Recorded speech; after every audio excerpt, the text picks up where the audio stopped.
for the question and answer. All right, time is all yours, sir. Thank you. Thank you very much, Ibu Bilkis. Anytime. It's always good to see you. Yes. And also the other familiar faces from Jember University, Pak Rafiq.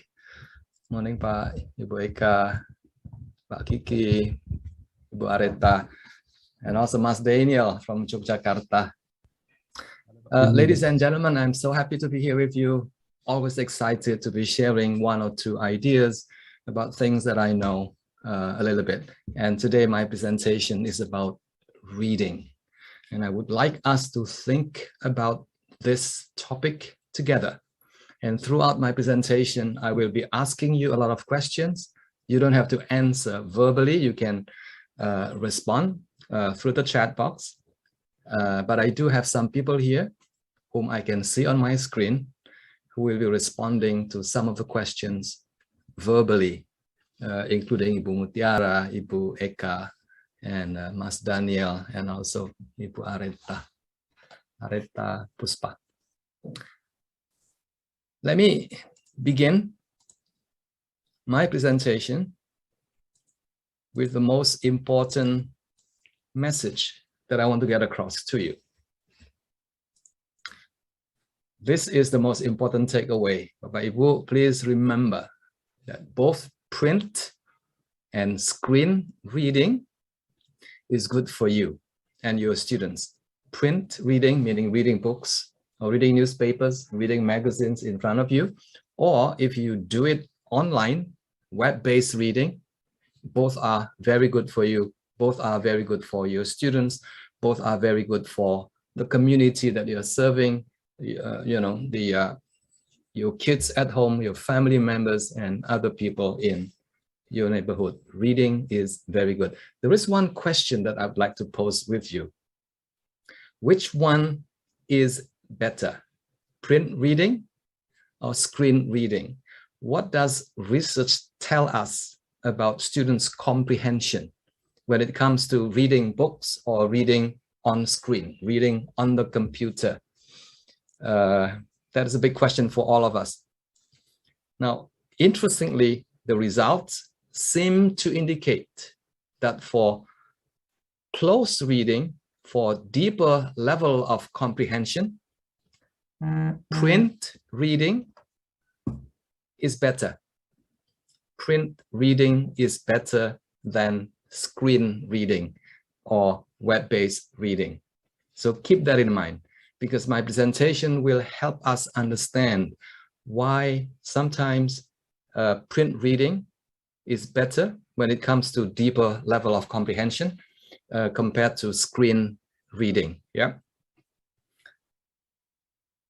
My presentation will help us understand, if we want to promote screen reading or web-based reading, then, basic important things about reading processes will have to be paid more attention to.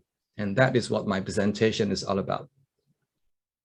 Okay, going back to the key takeaway, reading is good for you, for everyone, for the community, for your students, for your family members, and so on and so forth. What I have here is some of the major benefits of reading, whether screen reading or print reading. Please choose one and write it down either in the chat box, or Ibu Bilkis, if you are still with me, please choose one for me.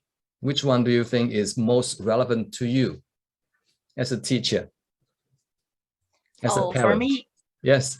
Expand vocabulary. Okay, words, yes. When you read a great deal, your vocabulary also increases a great deal. But Daniel, choose one.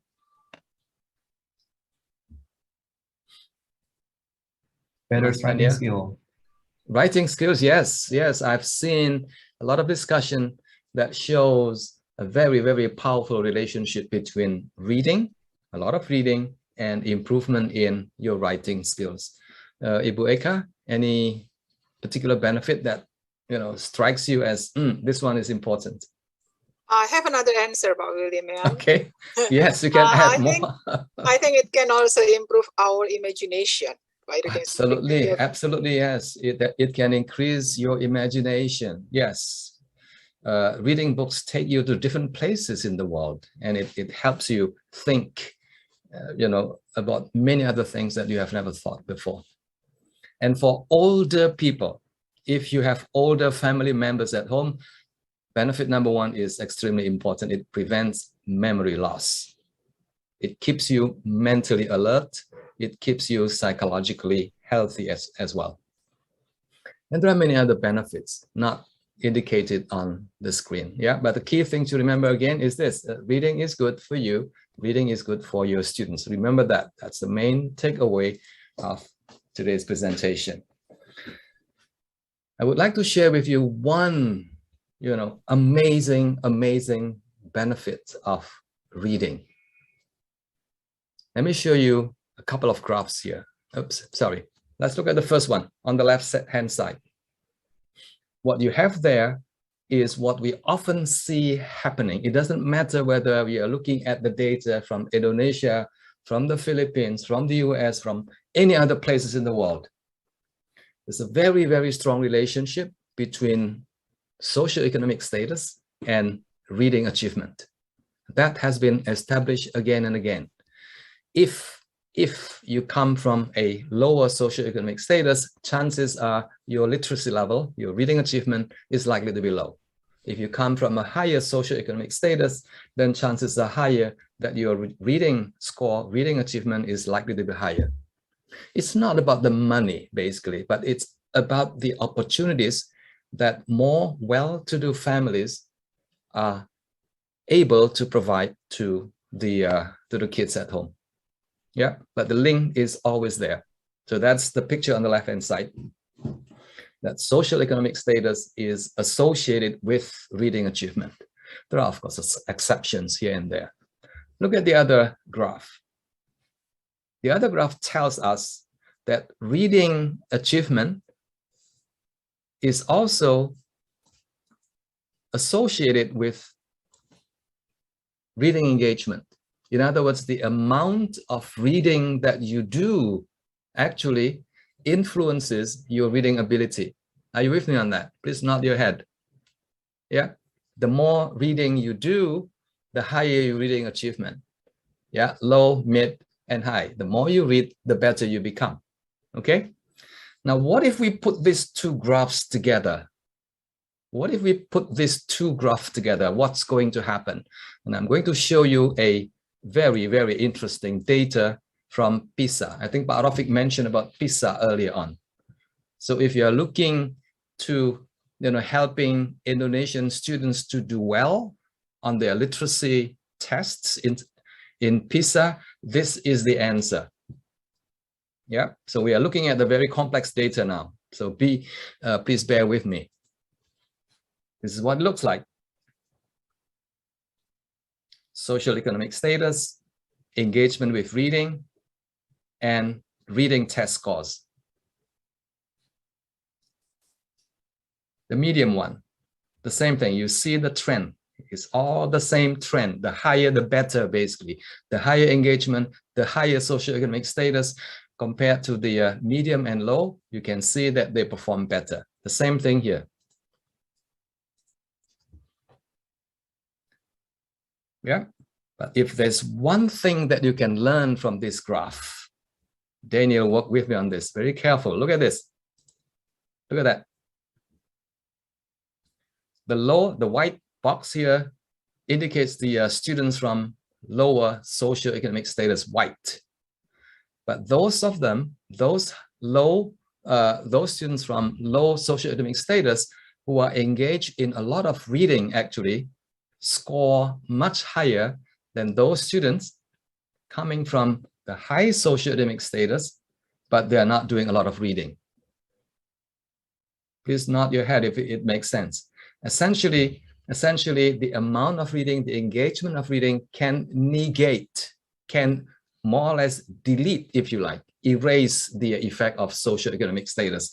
And that to me is a very powerful data. And this data came from PISA, the PISA study some years back.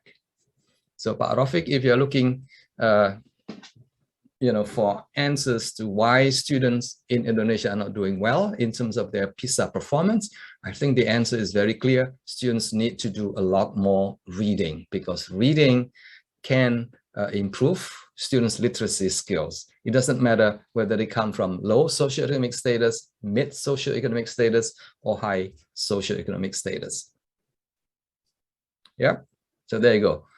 Low SES plus high engagement equals high score.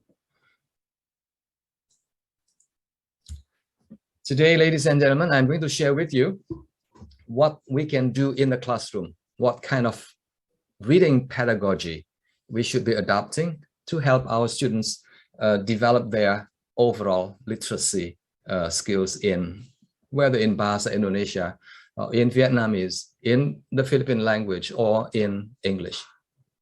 3 things that I want to share with you. Number 1 is what has been called reading as comprehension, and I'll explain to you what it means. Number 2, reading as acquisition. And number 3, what are the implications for language teaching, for language pedagogy? Let me begin with the first one, reading as comprehension. What does it really mean? Yeah. The kind of reading lessons that we do in the classroom are associated with what I would call teaching reading as comprehension. So what you're doing here is how you can help students develop their reading skills, their reading ability, by improving on their ability to comprehend the text. Now, in order to do that, there are 4 things that you will need to work on to help your students to develop. The first one is an appreciation that reading is a linguistic process. Yeah, reading is a linguistic process. What does it mean? Reading means, in order for you to comprehend a piece of text, you need to understand the words. You need to see the words, and you need to recognize the words as quickly as possible. Yeah, if your word recognition skill is not wonderful, chances are you will not be able to understand what you're reading very well. You will be reading very slowly. You will be reading word by word, and you get very tired very easily. And by the time you get to the end of the story, you may have forgotten what happened earlier on in the story. Word recognition skill is extremely important. Number 2, the ability to group words together, to chunk. The idea to read in idea units is extremely important in reading. You can't just read word after word after word. You have to read in phrases, you have to read in clauses, and sometimes you should be able to read one whole sentence simultaneously, just like that. If you don't do that, then your reading comprehension will be very negatively affected. Yeah, so these 2 are linguistic in nature. You need, the first one, you need to have vocabulary, and the second one, you need to know the grammar of the language. Otherwise, you won't be able to chunk, to group the words together in meaningful units. The next one is discourse skills. Yeah, so chances are that you'll be reading a whole piece of text. It's got paragraphs, it's got structure, it's got organization, that different texts are written, using different styles, different organizational structure. All these things will help you to improve on your reading comprehension. In other words, reading is a linguistic process. I hope you're with me on that. But the key thing to remember is that the processing of language will have to be fluent, will have to be efficient. If not, then your brain will be too busy processing the language at this level. And because of that, you may not be able to engage in high level processes of comprehension. The question is this: how do you develop these skills? Big question for everyone. Ibu Areta, do you want to try? How do you develop these skills?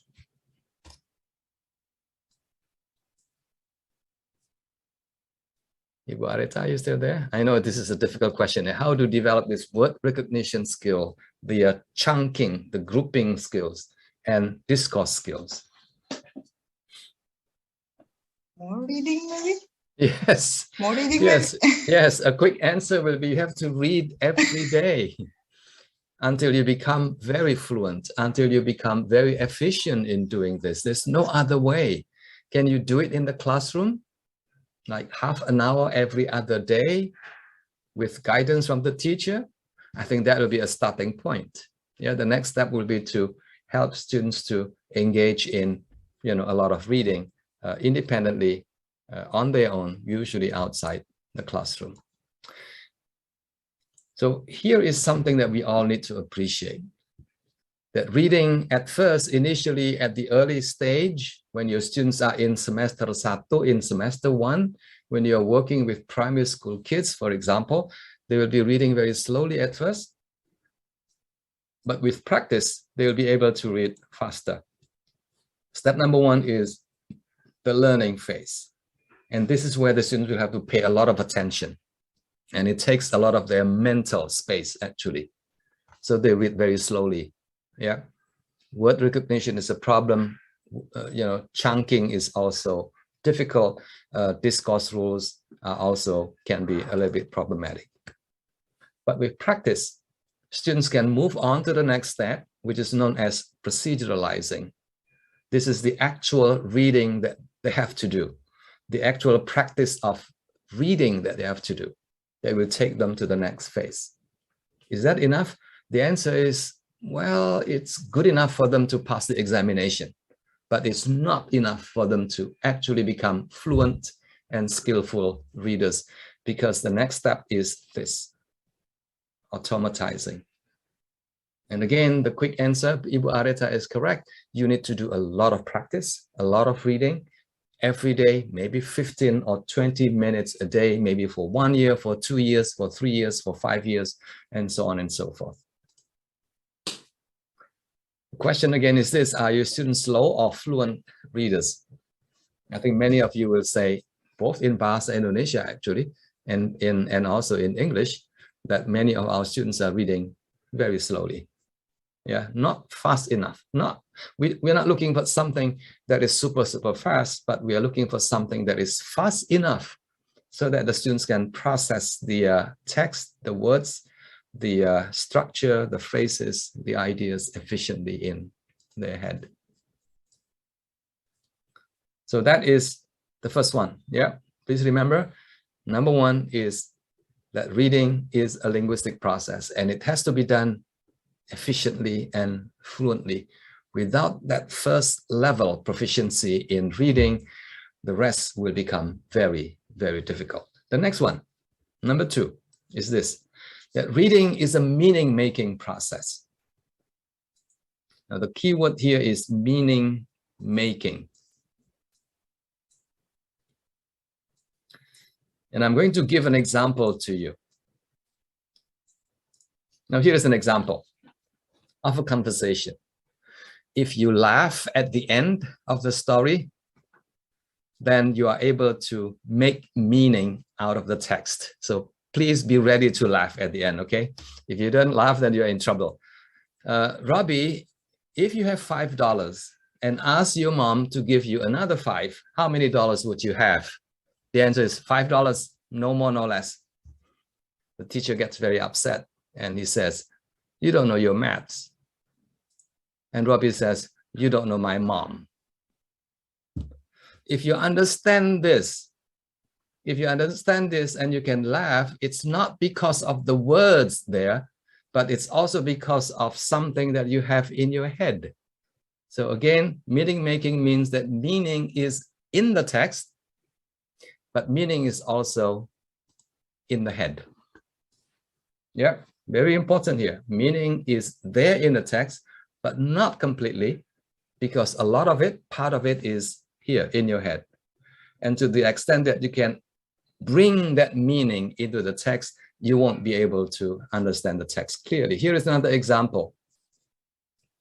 Please be ready to laugh at the end, yeah? So that I can see that you actually are with me.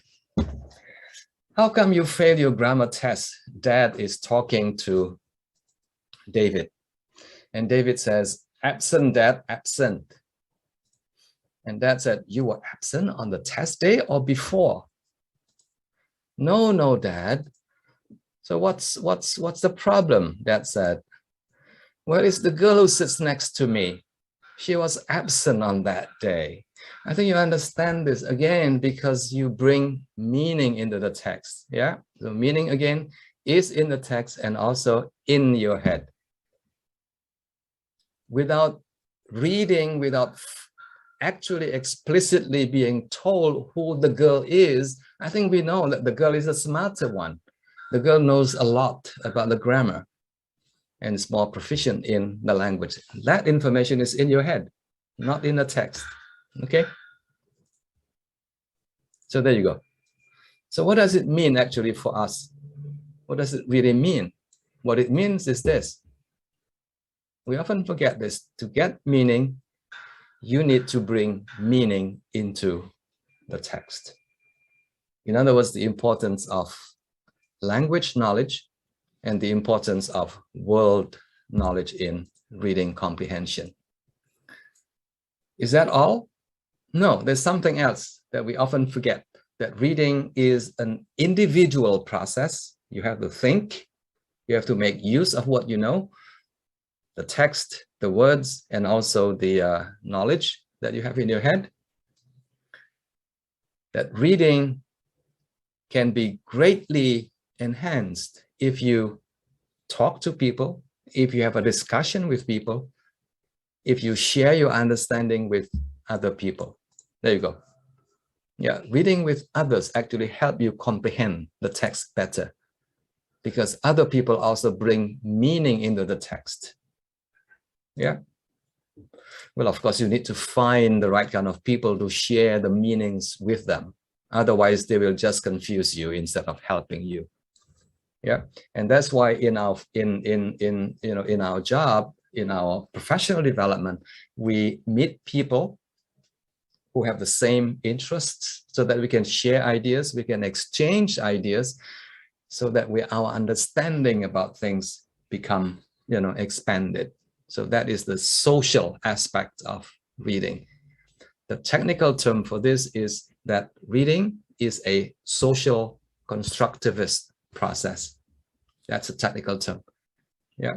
What it means actually is that reading is individual, but reading is also social, and reading is a process of meaning making. Number 3. So we have looked at number 1, that reading is a linguistic process. Yeah, that's the basic foundation. The second part is about comprehension. In order for comprehension to happen, I think you need to depend on the text and depends on your head. The next one, which is extremely important, is that reading is a purposeful activity. Ini kita sering lupa when we teach in the classroom. What we did very often, or what we do very often, is, kids, here is a text that I've selected for you. Please read and answer my questions. Answer my reading comprehension questions. That is just one purpose for reading. Yeah. The main purposes for reading in school. Let's explore. Let's look at the kind of purposes that we often create or set in our reading lesson. Here, very often is to teach vocabulary, which is fine. Yeah, it's not a big deal. It's okay. Sometimes to teach grammar, the grammar of the language, which is fine. Number 3, sometimes teaching reading strategies like skimming, scanning, guessing words from context and things like that. To me, these are fine. And then also to answer comprehension questions. I think we need to rethink our approach. Yes, occasionally we may want to ask students to answer comprehension questions, but there are other things that we can do with the students, not just this. And I'm going to share with you some ideas a bit later. But first off, let's try to understand. I think we understand this. It's just that when we walk into the classroom, we seem to be forgetting that texts are written by somebody, by a writer, for different purposes. These are some of them. There are many other purposes. These are some of them. Which is the most interesting for you, Bu Bilkis? A text, a reading passage that inform, that gives you information, a reading passage that tells you what to do, how to cook, for example, how to, how to create PowerPoint slides. That's to instruct, to persuade, to motivate, or to help you appreciate, literary work. Which one? All of them? Motivation. Motivation, yes. I like that too. I like reading books that motivate me, that give me, insights, inspiration to become or to do better in life. Pak David? Yes, sir. Yes. Any particular type of text that you enjoy reading? I guess it's predominantly informative text one, sir. Yes, informative. Most texts are there in order to tell us something, to increase our knowledge about things that are happening in the world. So that is fine. Let's go back to Ibu Bilkis, motivation. You read that piece of book, for example, that book because you want to be motivated.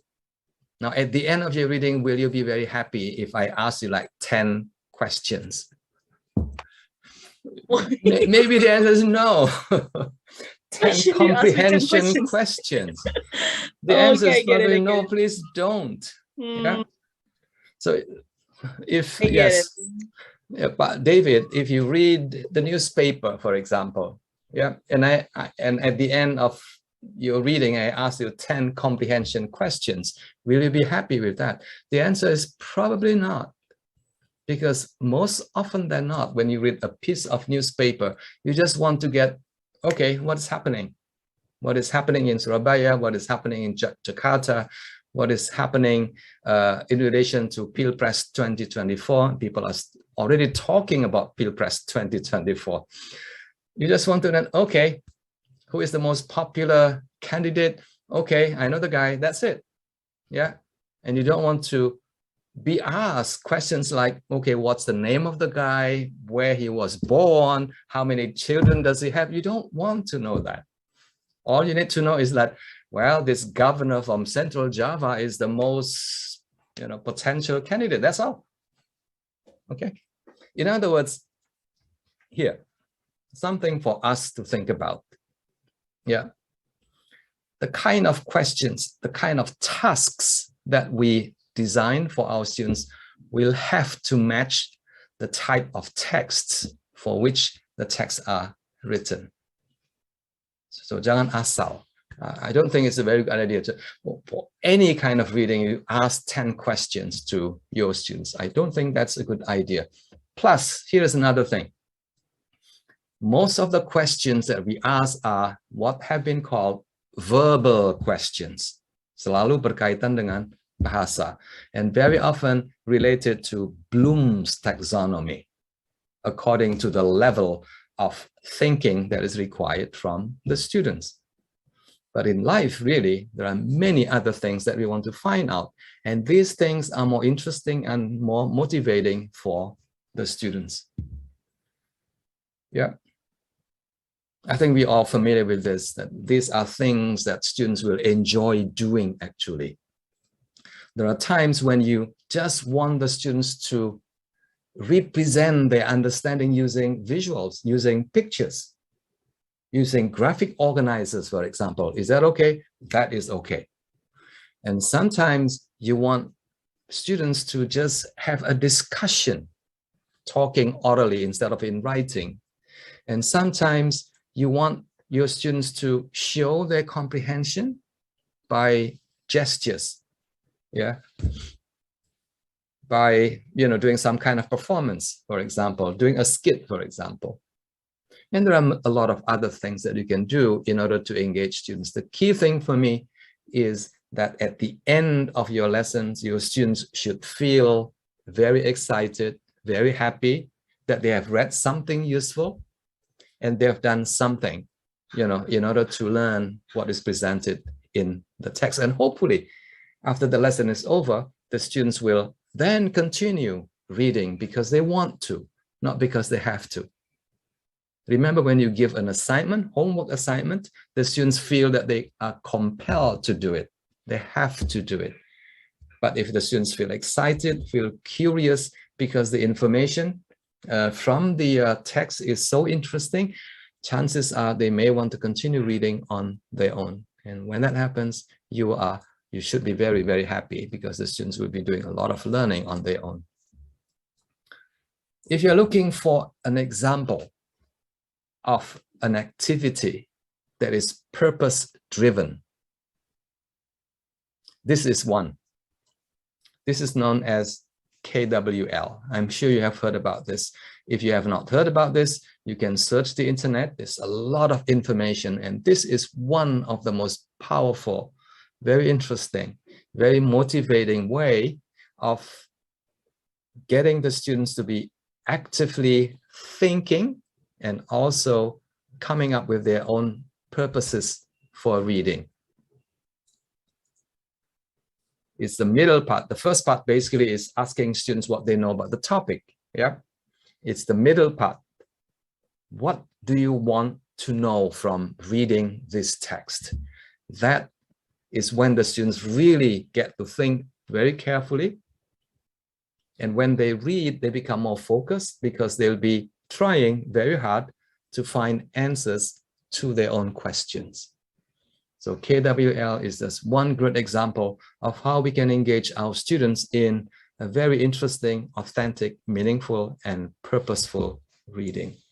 I cannot, overemphasize the importance of purposeful reading because that is what we do. We read because we want to find out about something. We want to feel excited. We want to feel motivated. We want to know something. Yeah. And we want to, sometimes we just want to appreciate the language, the beauty of the language when we read a piece of poem, for example. Yeah, so purpose-driven reading. So we have looked at reading as a linguistic process, remember? Is that important? Yes, of course, this is important, but don't bet your life just on that. So don't spend time every day when you teach reading, explaining new words, explaining grammatical features all the time. That's just part of your job. Second one is an understanding and appreciation that reading is a meaning-making process. And number three, reading is purposeful. And number four, now this is the most exciting perhaps, that reading is an evaluative process. So it's not just about meaning-making, but also about evaluating, about judging what is presented in the text. And people say that this requires a much higher level of comprehension, a much higher level of thinking. Yeah, to be critical, to be able to judge, to assess whether the information is presented is credible, okay, unusual, interesting, or just bad piece of information. In other words, your job as a teacher, as a reading teacher, includes helping your students to understand what is stated clearly in the text and what is implied. In other words, understanding the text and also understanding the subtext. Subtext means meaning that is there, but the author is not telling you explicitly that that's the intended meaning. Again, another important skill is to help students to distinguish between facts from opinions. And this is very important when you work with low literacy students or with very young students. For these people, everything that is written is fact. Remember this.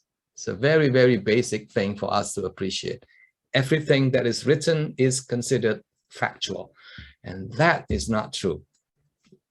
Especially today when you read information from the web, for example, from social media, there's a lot of written pieces of information there. How much of it is fact? And how much of it is opinion, or how much of it is just lies, basically? Berita bohong, yeah? Lies. Another important thing is how we can help our students understand the biases of the writer. And this requires a very, very sophisticated reading skill. Yeah, to be able to read between the lines. That requires a lot of experience, a lot of things, a lot of reading experiences, a lot of vocabulary knowledge, and a lot of word knowledge as well, to check reliability of the information as well.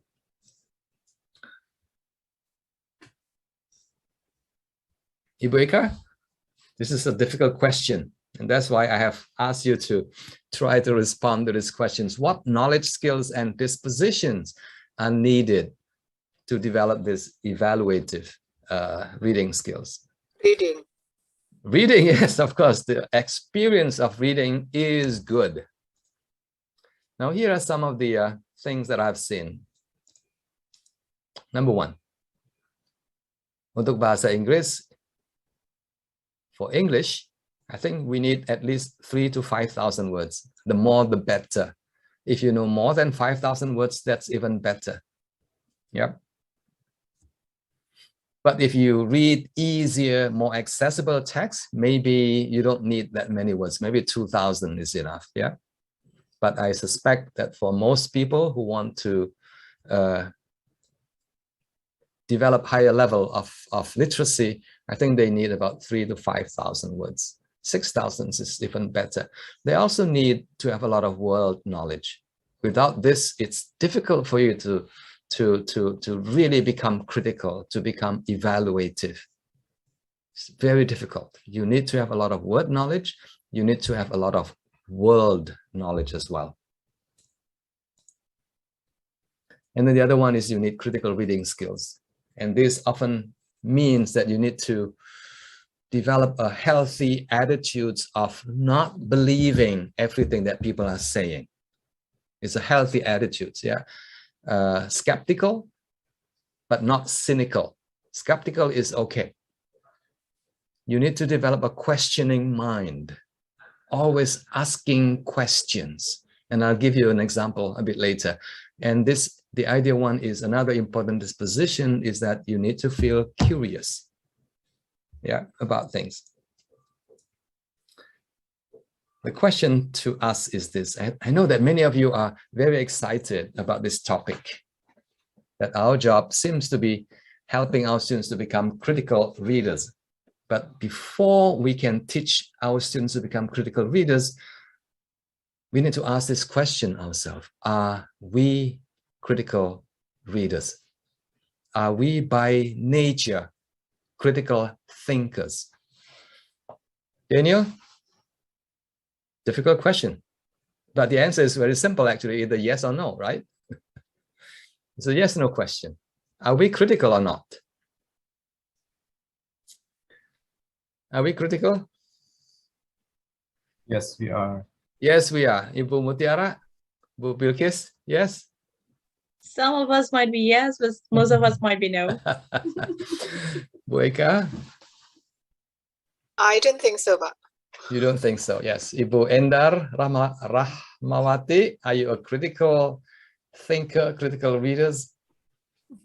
Sometimes yes, sometimes no.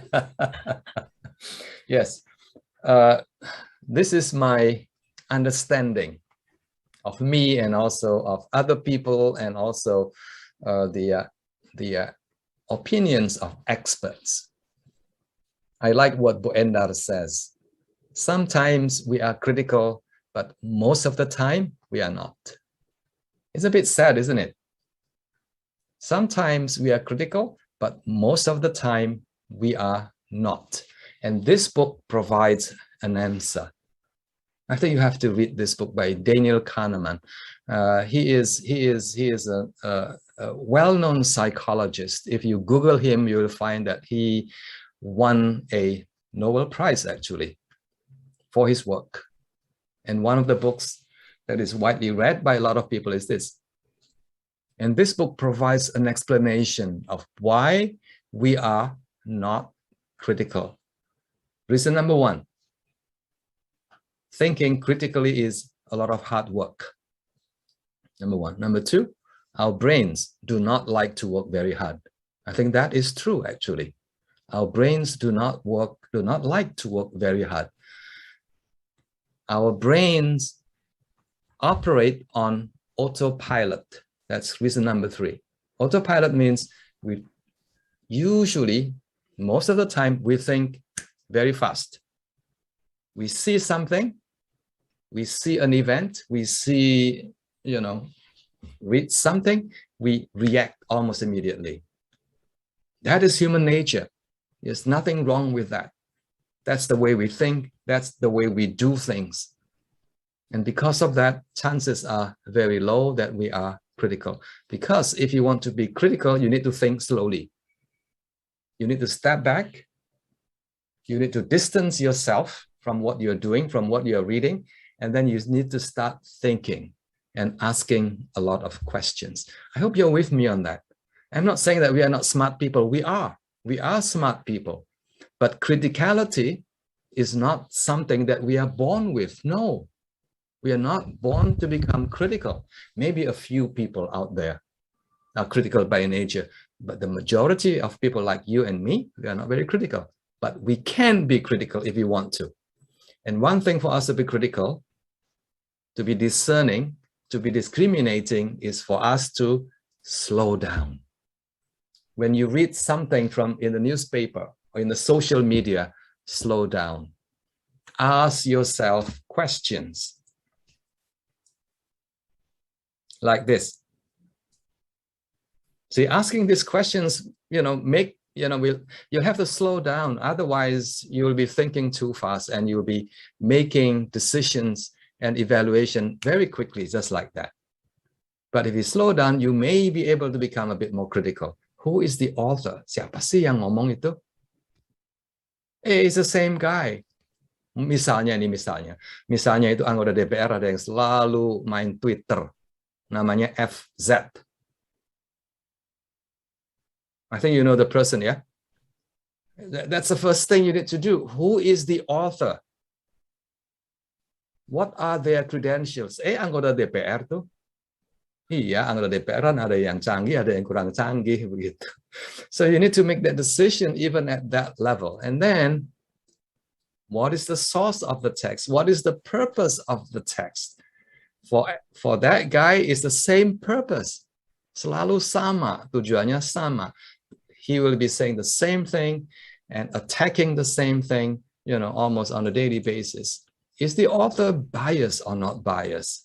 Is he a credible person? And what is missing here? Is the author presented two sides of the coin, two sides of the story? And then finally, the importance of checking and verifying the contents of the information. Is this very tiring? Yes, it is very tiring. And our brains don't like to be tired. And that's why many of us are not critical. So if you want to teach critical thinking, that's the first thing that you need to do. Train yourself to slow down. Don't think too fast. Don't make decisions too fast. Don't judge, don't evaluate, things too quickly. Ladies and gentlemen, if you're looking for resources that will help you understand the nature of reading comprehension, what sort of things we need to do in our teaching, this is one website that I would like to recommend to you. And the name of the website is readingrockets.org. You can find anything about reading, anything. But please keep in mind that this website is intended for monolingual learners, first language learners. So in Indonesia, that will be for teaching Bahasa Indonesia to children in Indonesia. But I would think that the information is useful with some adjustment for teaching any languages, whether for teaching French, Japanese, English, or whatever. We just need to, to make adjustment here and there. But all the information about reading is available here. I hope that makes sense. Okay, so the first part is reading as comprehension again. There are 4 things that I've just shared with you. There are many other things, but these are 4 that I think that we need to pay more attention to. That reading is a linguistic process, but that is just one side of the story. It's not everything. Number two, reading is a meaning-making process. Meaning is in the text and in our head. We need to build both, capability, helping students to read the text more carefully and also expanding their knowledge base so that they can, add meaning or bring meaning into the text. The next one is reading is a purposeful activity or purposeful process. And we always read with a purpose. Otherwise, the reading becomes meaningless. And when that happens, students feel tired, they become bored, they become less motivated in your classroom. And finally, reading is an evaluative process. Yeah, the ability to be discerning, the ability to be critical, the ability to check the information, whether the information is trustworthy or not. First part. The second part is reading as acquisition. Now, this is the more exciting part to me, and hopefully to you as well. Reading as acquisition simply means this. If you know this guy, I think you have heard about him. He's been criticized, he's been praised a lot. But if you look at the latest article on Stephen Krashen, latest means published in 2021, not written by him, but written by big scholars in second language acquisition, 2021. And the title is, Was Krashen Correct After 40 Years? The answer, interestingly, yes, he was correct. Yes, he is correct. Yeah. And for the past 40 years, he's been saying about this, that reading and also listening and viewing is a great source of comprehensible input. And what's the big deal about comprehensible input? Here, the big deal about comprehensible input is that comprehensible input is a precondition of language learning. Precondition means you have to have it. If you don't have it, nothing much can happen. Precondition means it's a pre-requirement, it's a prerequisite. Bahasa Latinnya adalah it's a sine qua non of language learning. Another important point for us to remember is this. Yeah, we need a large quantity of input. And the input will have to be of high quality. High quality here means the input is interesting, the language is rich, the language presents students with a wide variety of how language is used in authentic communication. So that is what reading as acquisition is all about. Another useful piece of information that we need to know is this, that frequent encounters of known language is extremely important in the process of language learning, in the process of language acquisition. In other words, we need to see the words, the phrases, the grammatical structures, the discourse structures again and again and again and again and again, until all these grammatical structures stick in our head. And when that happens, we'll be able to develop this implicit and intuitive knowledge of the language. Saya ulang ya, implicit and intuitive knowledge of the language, not the explicit knowledge of grammar that we usually teach our students. The present tense is because rules for the past tense are 1, 2, 3, 4, not that kind of knowledge, but it's the implicit and intuitive knowledge that allows you to produce language. And the processes that happen in the head includes a lot of consolidation, a lot of reorganization. When you see something for the first time, it stays very briefly and then it's gone. You have to see that again and again and again until they are, stable, until they are stored, nicely in your head. Kira-kira seperti ini. This is what it looks like. Yeah, if you look at the relationship between input and output. But pay attention to the middle one, the process and the acquisition here. at the end of the learning journey or language learning journey, whether it's Bahasa Indonesia or Bahasa Inggris, I think we want our students to become good writers and fluent speakers, yeah? And for that to happen, according to Krashen and many other people, students need a lot of input. And that input comes from reading and listening. And when students do a lot of reading and listening, they'll have a lot of opportunity to comprehend, to understand, a lot of understanding, to consolidate a lot of information, knowledge, and to reorganize. Reorganize means relearn, yeah, and restructure whatever language features they have learned early on in the classroom or outside the classroom. And then what happens in their head is this implicit knowledge of the language, implicit intuitive knowledge of the language.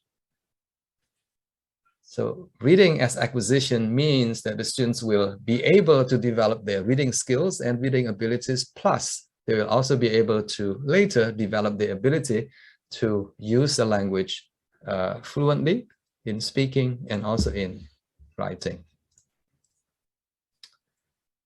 Lastly, I think I need to say this again, that reading as acquisition means that the students will need to read regularly so that they get to see a lot of examples of language, real language used for real purposes.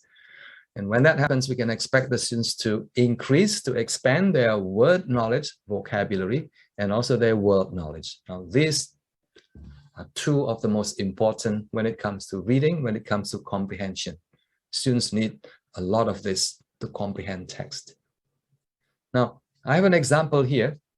If you were to read about G20 that is happening later this year in Indonesia, if you try to understand why Indonesia invites Putin, the president of Russia, and the president of Zelensky, try to read this and see what your comprehension of this text is.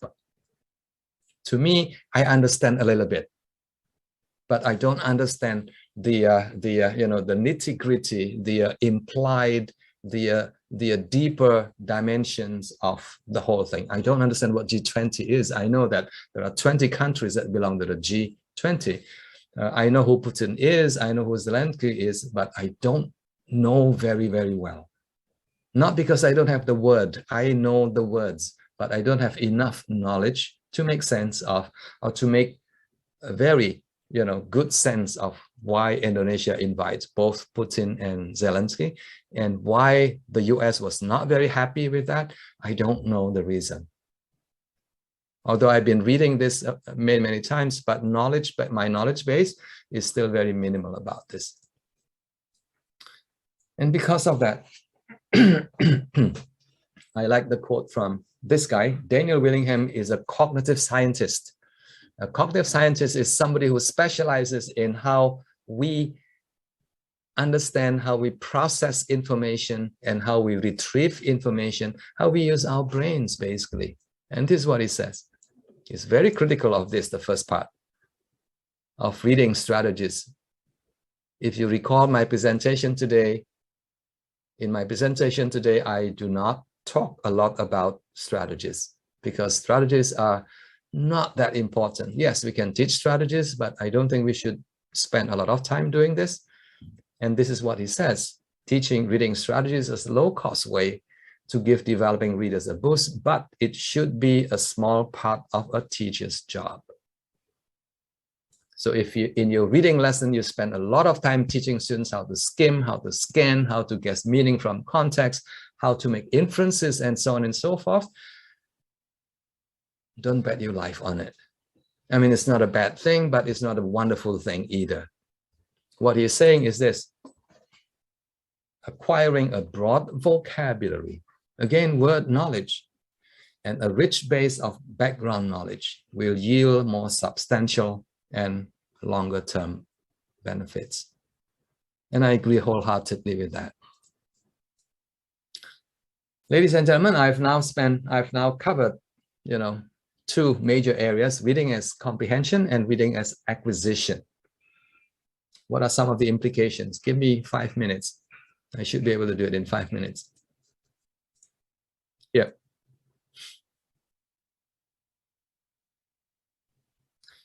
Essentially, there are two approaches to teaching reading. The first one, as you would have guessed, is intensive reading. And this pretty much represents what was covered early on when we talk about reading as comprehension. Yeah, that reading is a linguistic process, reading is a purposeful process, reading is a meaning-making process, and reading is an evaluative process. That's pretty much covered in what we normally do in the classroom, known as intensive reading. Yep. The other one, reading as acquisition, is represented as extensive reading. Are they the same or are they different?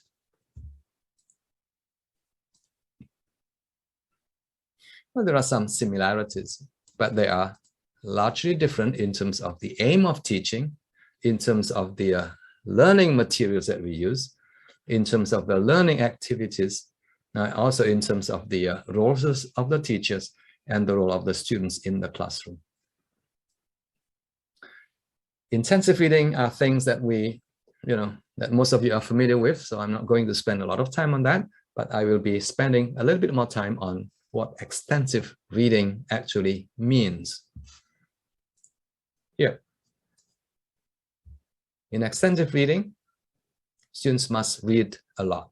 If they read a lot, they receive a lot of input, and input is good for language acquisition. Plus, eventually, it's also good for developing students' comprehension, both superficial and also deeper level of comprehension.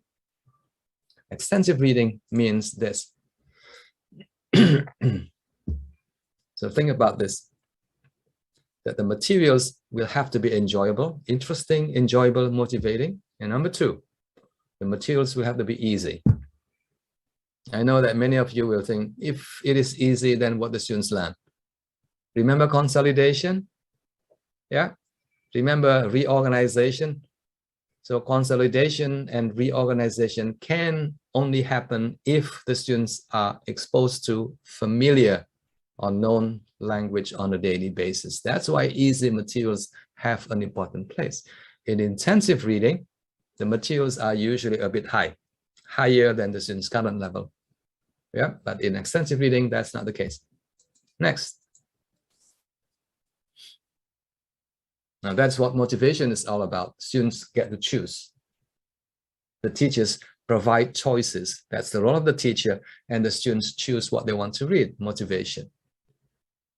The next one is that students will need to read quickly. Remember, reading is fast and efficient.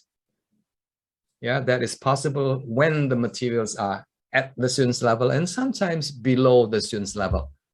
Anything below is good too, especially for low literacy students, students who do not have a lot of experience in reading. Next, give students a variety of materials to choose from. Again, this has to do with motivation. And finally, dictionary should not be used. In other words, students should know almost all of the words in the text. Okay. But the key thing to remember is, yes, we need both intensive and extensive reading. We need to have a balance between the two because we want to address reading as comprehension and reading as acquisition. So what does balance mean? I think we need to do both. My suggestion is less intensive reading. Less means little, and more extensive reading. At the moment, what is happening in most schools in Indonesia is more intensive reading, both in English lessons and also in Bahasa Indonesia lessons. I think we've been doing things in the wrong way. The proportion is not good. It's not balanced. I think we need to do a lot more extensive reading and spend less time on intensive reading. Now, here is an example of how extensive reading is done in Singapore context. The starting point is what is called supported extensive reading. Now, in this kind of situations, the kids are still very young. They don't know how to read on their own yet. And the teachers play a more important role, reading aloud, reading stories with the students on a daily basis. Locally, it's known as shared book reading, interactive reading, or dialogic reading, reading together with engaging, involving students in the reading process. Yeah. If you teach young children, this is what you do. Yeah. And at the end of it, you don't ask 10 comprehension questions, because that's not the purpose of extensive reading. Extensive reading is to get the students to be excited, to enjoy, to experience a lot of language that they can experience at their level. Is supported reading enough? No, that's the starting point. Gradually, you have to move students away from supported reading to independent reading. And this is what happens in many schools in the world, including in Singapore. Students read books in the classroom. And what is the teachers doing? The teachers are having a lot of fun watching the students read. Isn't that wonderful? You don't actually have to spend a lot of time, because this is how students learn. The fact that you are there in the classroom, the fact that you provide motivational support to your students is what extensive reading is all about. And the key thing to remember is when the students do independent reading, they will have the amount, the duration, and the frequency of reading. Yeah, please memorize this: amount, duration, and frequency of reading. And that is what extensive reading is all about. And finally, very briefly, yes, I think I agree with you, Pak Willy, but it's hard to find extensive reading materials. That's not true, because extensive reading materials are easy to find. You just go to the internet. Here is one website, Books for Asia, by the Asia Foundation, for example. It has a lot of free books that you can download for free. Or students can read it on screen as well. And Daniel will talk about screen reading or web-based reading later on. Yep. It's another website that provides a lot of free materials that you can read on screen. It's a web-based materials, completely free. More than 1,000 reading and listening materials as well. ER Central. And if you have a bit of money, Boeka, I tried to invite Paul Goldberg, that's the guy. He can't make it today because Keseripahan, his uncle passed away, so he's not able to join us today, and he sends his apologies to you.